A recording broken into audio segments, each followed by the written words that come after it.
Every empire in history was built on something tangible: land, gold, armies, or trade. But the empire that rules our modern world isn't built on any of those. It's built on debt. A hidden empire so vast that it controls governments, dictates economies, and defines the very meaning of wealth, yet it doesn't officially exist. Today we pull back the curtain on how money, once backed by real value, became nothing more than a belief system. This is the story of how debt became the foundation of modern civilization, and how the illusion still controls us all. For most of human history, money was weight. It was gold, silver, copper, something you could touch, measure, and trust. Empires rose and fell, but gold remained the ultimate standard. If you held it, you had power. But in the early 20th century, the modern world demanded something faster. A system that could move money across borders instantly, fuel global trade, and finance wars that cost more than any treasury could afford. That's when the foundation of the illusion was laid. In 1913, something quietly changed everything: the creation of the Federal Reserve System in the United States. It was presented as a solution to financial instability, a guardian of stability and growth. But behind the curtain, it introduced a revolutionary idea. Money could be created. From debt, instead of governments printing gold-backed notes, they now borrowed money from their central banks. Money that didn't exist until it was lent. Each dollar became a loan. Each loan became an obligation, and every obligation carried interest, an invisible chain tying the entire economy to an ever-growing mountain of debt. This wasn't just a new financial tool, it was the quiet birth of the debt-based empire. After World War II, that empire spread worldwide. At Bretton Woods in 1944, world leaders gathered to rebuild the global economy. The deal was simple. All currencies would be tied to the US dollar, and the dollar would be tied to gold. The United States became the world's banker. Gold anchored the illusion, and the system worked for a while. But prosperity bred greed. By the 1960s, America was spending far more than it earned, funding wars, foreign bases, and a booming consumer culture. Other nations began to realize the US couldn't possibly back every dollar with gold. In 1971, President Richard Nixon made a historic announcement. The dollar would no longer be convertible to gold. That single decision unleashed a new era. Money became pure faith, printed, borrowed, and multiplied without limit. The gold anchor was gone.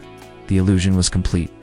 Once the dollar lost its physical tie to gold, money could expand infinitely, and it did. Banks discovered fractional reserve banking could turn every $1 deposit into $10 in loans.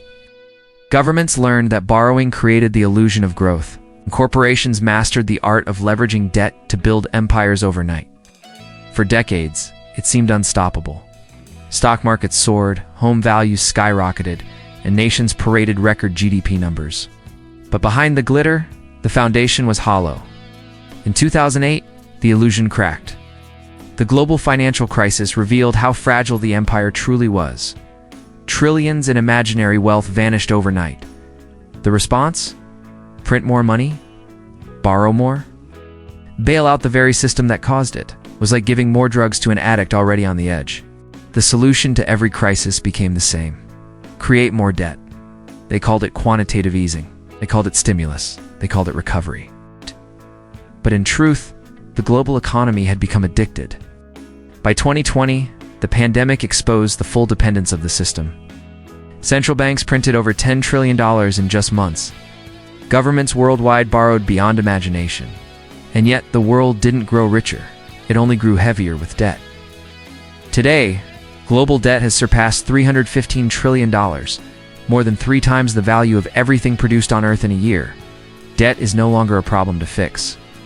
It's the engine that keeps the illusion alive. Look closely. The nations with the most debt, the US, Japan, the UK, France, are also the most powerful. The global hierarchy now rewards borrowers, not savers. Debt equals influence. The more you owe, the more you control. It's a paradox that defines the modern world, and it's by design. Because when everything is owed, everything can be controlled. Every bond, every loan, every interest payment keeps the pyramid standing. Governments borrow from central banks. Banks lend to citizens. Citizens pay through taxes, inflation, and shrinking purchasing power. The system doesn't fail, it feeds. 1. Money is no longer value, it's debt. Every dollar, pound, or yen in circulation began as a loan. Remove the debt and money itself disappears. 2. The system isn't broken, it's perfectly designed. Debt ensures perpetual dependence on banks, on credit, on central authorities. 3. The illusion survives through belief. Money works because we all agree to trust it. The day that trust fades, the illusion collapses. We live in an empire built not on land, armies, or gold, but on promises that can never be kept. The illusion of wealth has replaced the reality of value. The question is no longer when it ends, but how ready you'll be when it does. If this opened your eyes, don't stop here. Subscribe, learn, and question everything you thought you knew about money. Because in a world built on debt, the truth itself is the only real asset left.